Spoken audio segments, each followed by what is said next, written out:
Hey everyone, welcome to my May wrap up. I can't believe it's June already.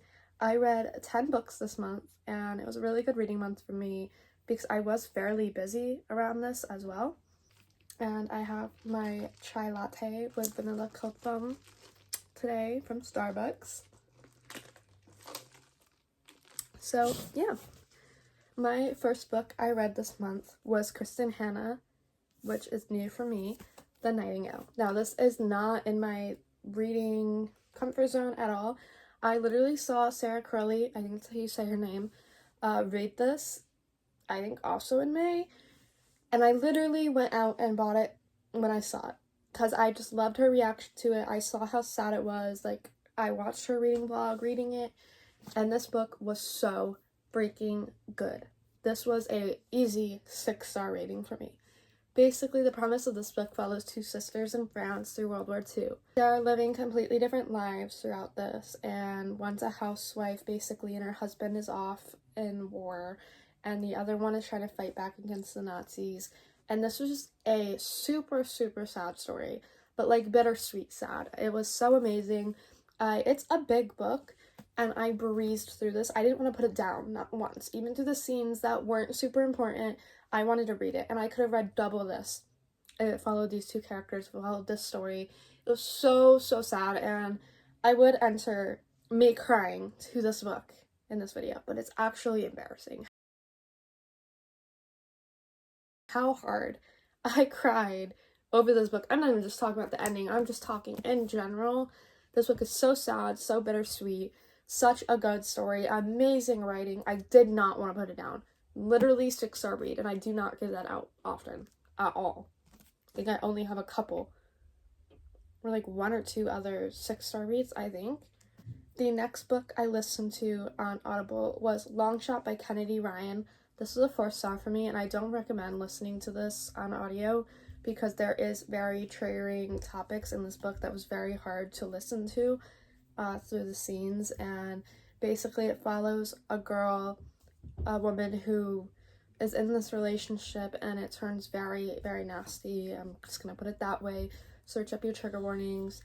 And she meets a guy, and it continues from there. I don't really know what else to say about that book, but it was an amazing love story, I think.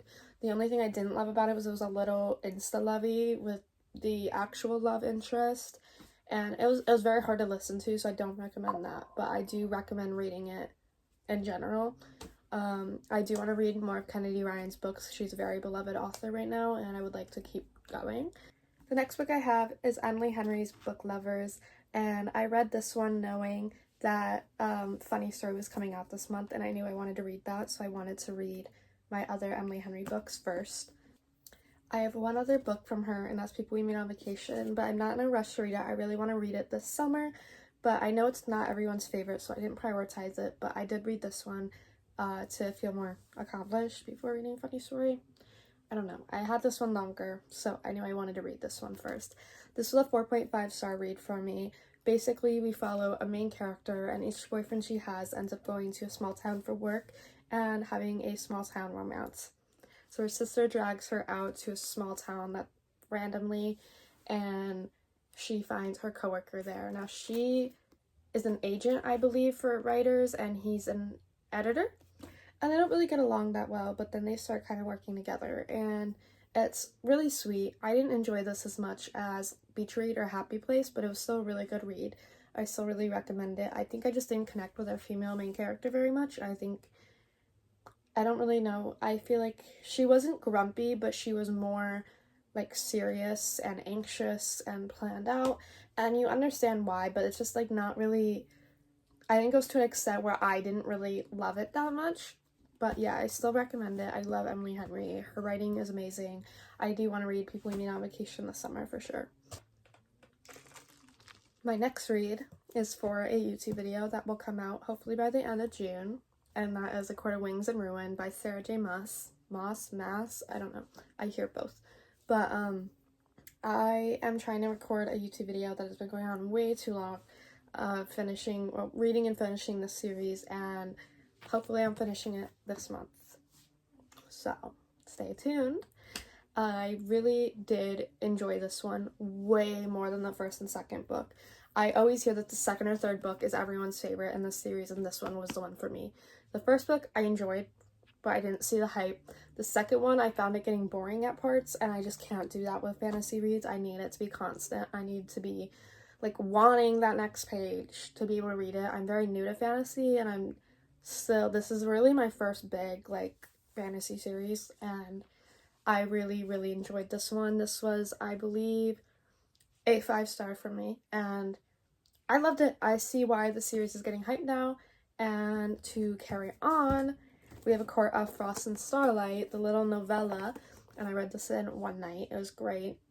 I rated it a 3.75, and I wouldn't usually rate a novella, although I do rate another novella in this video, so maybe I'm wrong, but I knew that we were going to get other point of views in this book, and I really wanted more from it.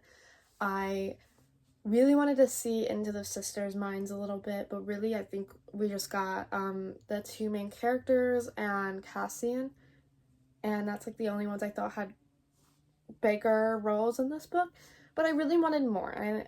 I expected a little bit more depth to the other people's chapters in this, but overall it was a nice read, a little holiday for springtime, I guess, Christmas and spring. Anyways, I did really enjoy it still. It was still a quick, easy read. Next, we have Powerful by Lauren Roberts. I am so freaking excited for this. Not this. I'm so freaking excited for book number 2. And this is a novella she released from the best friend's point of view from Powerless. And I can't say too much about it because this is like a part of a series. And if you haven't read Powerless, please go read it. I'm going to Lauren Roberts' release party in New York City on June 1st for the next book, and I'm so freaking excited. I did not expect this to hurt me the way it did. I thought everyone was being dramatic when they were crying, and I did cry. So, read it. And if you have read Powerless and you aren't sure if you want to pick this one up, please do. It was so good. It was really sweet. And I saw complaints where people was like, oh, it was so rushed. But, like, I mean, yeah, it's like a novella. I also read this, I believe, in a day. It was like within a 24-hour time period. I loved it, and I wish it was more. I could have read a whole book. I really could have. 5 freaking stars. And then next, we had a continuation, Good Girl, Bad Blood by Holly Jackson. I want to read the 3rd book, like, now, and I can't find it. And I don't like to order online, so I need to do a little bit more book shopping because my local Walmart and Target does not have it. So, whatever, but I think that says enough about this one. I went completely out of order. This was not the next book I read at all, but I guess we're going to talk about it. It was a 5-star read for me. I did really enjoy this one way more than the first one, and I did enjoy the first one. I thought it was a little bit hyped for what it was, but really this made up for it. I loved it. I can't say much because you have to read Good Girl's Guide to Murder first to read this one, but I liked the podcast element in this, and I really enjoyed the storyline, and I think this is really worth your time. But what I actually read after Powerful was Funny Story. Now, I thought this was amazing, and for some reason I got so stuck, like this, I don't know, I'd say like this far in, and I don't know why, but I still ended up rating this a 5-star because once I picked it back up, I breezed through it. I loved it. I love Miles. Basically, this one follows a very odd storyline that was really funny. Funny story. So her fiance dumps her after his bachelor's party for his childhood best friend who is dating Miles. So then she needs a place to live, so she moves in with Miles. And I really love the factor where Miles isn't really like your typical romance guy. He smoked a little bit, and like I think that's just like a unique like thing thrown into like a contemporary romance. I feel like he felt like a real person, and like more like a guy like I might go out with like in real life instead of like a perfect little rich man, I guess. I really enjoyed this, and it was really sweet, and I love Emily Henry so freaking much. And then what I read before Good Girl, Bad Blood was Consider Me, and this was a 3.75. and this is from Becca Mack. I'm really sad to rate this a 3.75 because I've seen a lot about the series and how amazing it is, and I agree. The writing is amazing. I love the characters. I love the storyline, but my thing with this was the couple were together by 50%. And the third act conflict that is in every story, I'm really sorry if that's a spoiler to you, but it's in almost every romance, doesn't happen until near the end. I read so much about a happy couple. That's not what I'm trying to read. And it started off so amazing. Basically, we've got a girl who's sworn off hockey players. She doesn't like athletes. She doesn't want to be with one, whatever. And she meets our male main character, and he is persistent. He's not used to being turned down, and he has a thing for her right off the bat, and she's refusing, and she's giving him a little bit of attitude, whatever. I love that. But why were they together by 50%? And this is like an over 500-page romance. And I read it on Kindle. It's on Kindle Unlimited. I think it's worth the read. But they got together, stayed together for like majority, like almost half the book. I was bored. I was really bored, especially for like that long of a romance. But I loved the beginning. The beginning, I was literally telling my boyfriend, like, this is gonna be a 5-star read. Like, I love this. I need more of this. And then they were together, and I was like, okay. And I don't know, it's just, it felt way longer than it needed to be. We're not reading romance stories to be reading the couple being happily together for 30% of the book. So I'm really sad to say that, though. And then that's when I actually read Good Girl, Bad Blood. And then the last book I read was Flawless by Elsie Silver. I'm finally starting the Chestnut Strings. They're all right here. I will be reading the rest. Maybe not this month, but very soon. This is on my summer priority. I loved this. I rated it a 4.5. I don't really know why I didn't rate this a 5. It wasn't feeling 5-star for me.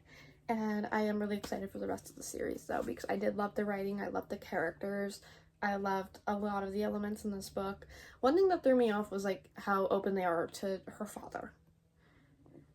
The text weirded me out a little bit. If my dad was texting me about telling me not to F a cowboy, I'd be like, please leave me alone. Okay, this is me editing. I didn't tell you the plot of this book at all, so you can kind of tell I was trying to wrap up that video. Basically, we have our two main characters, and she's basically sent to babysit him because he keeps getting into trouble and he's at risk of losing a bunch of sponsors. So she moves in with him and his family, and you get introduced to all the other characters, and it was really good. That's really just like the plot. Like, she's working for her father, and her father is his boss, and she's basically sent to babysit him and make sure he's on track and doing good. So, sorry about that. And then again, I barely text my dad, but whatever, maybe that's normal. My bad. I really enjoyed this. I thought it was really cute. I loved the banter. It wasn't a full 5 stars for me, but I did really, really enjoy it, and I will be continuing the rest of the series, thankfully, because I've already bought all of them. So, that is my monthly wrap-up. I really hope you enjoy it. Happy Pride Month to anyone a part of the LGBTQ. I do want to find a couple LGBTQ romances this month because I am bisexual, and that's kind of a priority for me this month. And some other reads I've been really waiting to read. And I hope you enjoyed the video. Please like and subscribe. It means so much. Comment what your favorite book this month was, because mine, I can't believe it, was The Nightingale by Kristen Hanna. That book just genuinely, I will be reading more of her books. And then a close second is probably Funny Story. I hope you enjoyed this. Please, again, like and subscribe, and yeah. Have a good day or night whenever you're watching this.